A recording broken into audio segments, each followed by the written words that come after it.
The sun bled gold across the dry Arizona plains as the poor rancher, Eli Turner, led his tired horse through the cracked earth, the weight of another hopeless day pressing on his shoulders. Like the dust that clung to his coat, life had been cruel to Eli. His cattle were few, his well almost dry, and the last storm had torn half the roof from his lonely ranch. Yet, even in his quiet despair, he carried a heart stubbornly kind, a spirit too soft for the wild land that surrounded him. As he approached the canyon ridge that divided his ranch from Apache territory, a sound pierced the desert stillness, the faint cry of someone in pain. At first, he thought it was a coyote, but then he heard a woman's voice, trembling, human, desperate. Without hesitation, he spurred his horse forward. The canyon below was half hidden in shadow, and as he descended, he found what no man in his town would have dared to imagine: two massive figures, women of the Apache tribe, their skin streaked with blood and dust, their bodies larger and stronger than any he had ever seen. One clutched her sister's arm, trying to drag her toward a stream, but both were too weak to stand. Their faces bore the scars of battle, their dark eyes burning with a pride that even pain could not kill. Eli froze for a heartbeat. White men and Apaches did not cross paths without violence, but something in his chest stirred, a pull deeper than fear. He dropped from his horse, hands raised, and said softly, "Don't move. I ain't here to hurt you." The older sister turned her head slowly, her breath ragged. "Go," she hissed. "White man die here." Eli shook his head. "Then I'll die helping." He tore off his bandana and pressed it against her wound. Hours passed as the sun sank and the desert grew cold. He built a small fire, gave them his water, tore strips from his shirt to bind their injuries. When the younger sister woke, her eyes were wide with disbelief. "Why, help us," she whispered in broken English. Eli didn't answer right away. He looked at the stars that hung over the canyon, the same stars his late father used to pray under. "'Cause sometimes you help folk not 'cause they deserve it, but 'cause it's right." By dawn, both sisters were strong enough to stand. The older one, tall as a tree and fierce as the wind, rested her hand on his shoulder, a gesture not of thanks, but of acknowledgement. "You save us," she said simply. "No white man ever save Apache before."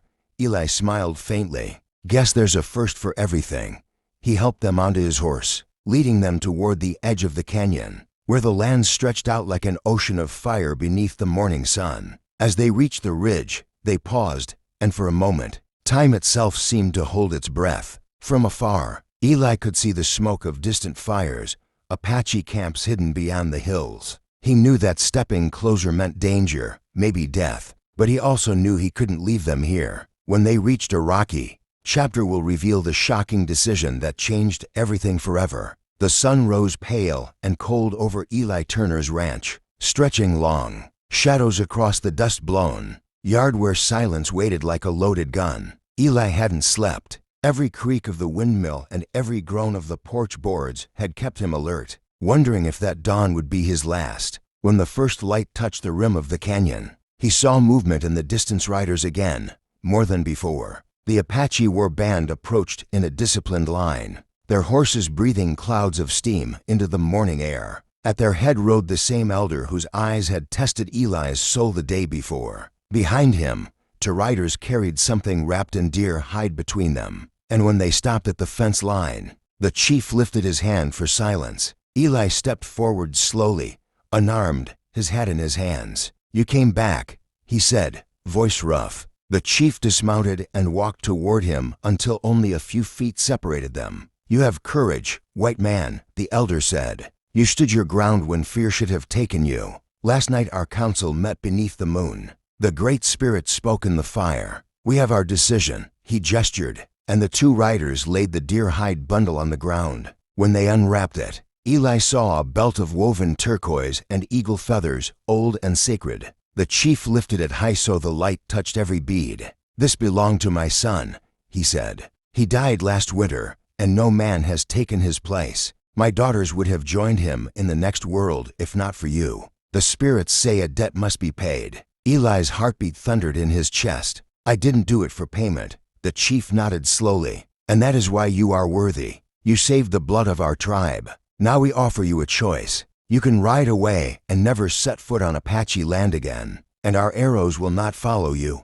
Or, he paused, the wind tugging at his gray braids, you can stay, and by the law of the Great Spirit, you will become brother to my blood, guardian of the 2 women you saved. You will live among us, not as a prisoner but as one of the people. If you accept, you will bear the mark of our tribe and share our battles. If you refuse, the desert will forget you. The words hung between them like thunder about to break. Eli stared at the chief, then at the riders watching him with unreadable eyes. Somewhere behind them he glimpsed the 2 sisters he had rescued. They stood apart, their tall figures outlined by the morning light, faces solemn but soft. The younger one met his gaze and gave the faintest nod. Trust, gratitude, perhaps something deeper. Eli's throat tightened. I got nothing left here, he said quietly. Maybe it's time I start belonging somewhere again. A murmur ran through the warriors. The chief stepped forward, took a small knife from his belt, and cut a thin line across his own palm.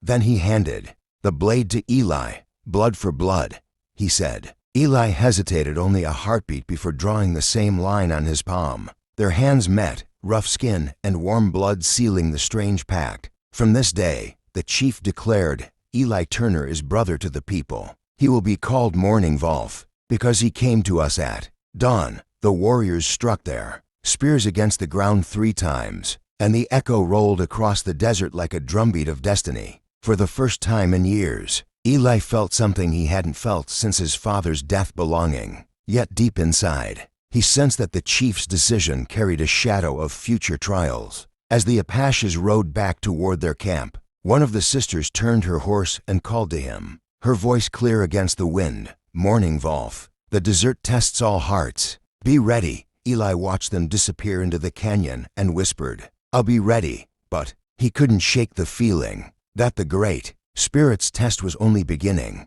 Outcrop, the older sister turned to him and said, we go home. You no follow. They see you, they kill you.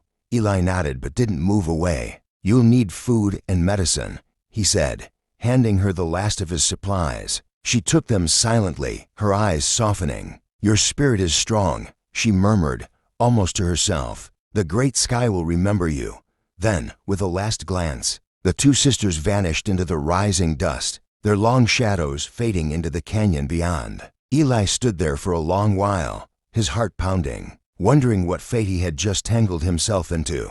That night, as he sat alone on his porch, the fire crackling low, a strange unease filled the air. Coyotes howled in the distance, and the wind carried whispers from the canyons, like the murmur of spirits. He couldn't sleep. Every time he closed his eyes, he saw their faces, proud, wounded, grateful. And deep down, he knew this was not the end. At dawn, he woke to the thunder of hooves. A line of riders appeared on the horizon, their silhouettes cutting against the sunrise. Apache warriors, armed and painted for battle. At their center rode an elder with hair, white as bone, and eyes that seemed to pierce through time itself. Eli's hand went to his revolver, but he froze when the elder raised his palm. The riders stopped. The chief dismounted slowly, his massive form casting a long shadow across the ranch. For a moment, no one spoke. The air was thick with tension, the kind that could explode with one wrong move. Then the chief stepped forward and said in a deep, thunderous voice, You are the man who touched the daughters of my blood. Eli swallowed hard but stood tall. I helped them. They were dying. The chief's eyes burned like coals. You crossed sacred land. You gave them your life water. You risked death. Eli didn't flinch. Did what any man should. The chief stared for a long moment, then turned his gaze toward the sky as if listening to the wind. Finally, he said, The Great Spirit sees truth. Tomorrow, you will hear our decision. And with that, the chief mounted his horse and rode away, leaving a cloud of dust that shimmered in the morning light. Eli stood there, his heart pounding, realizing that the act of kindness that had come so naturally to him might just cost him everything. The desert was silent again, but this time it was the silence before a storm. He didn't know whether tomorrow would bring peace or death, but he knew this: his life, once empty and forgotten, had just become part of something far greater. As the sun set behind the mountains that evening, painting the sky in shades of fire and gold, Eli whispered to himself, Whatever comes next, I'll face it. And to everyone listening, to every heart that's still believes in courage and kindness in a world that's forgotten both, remember this story. And don't forget to subscribe to Auto Luxurious for more tales of courage, destiny, and the wild spirit of the West, because the next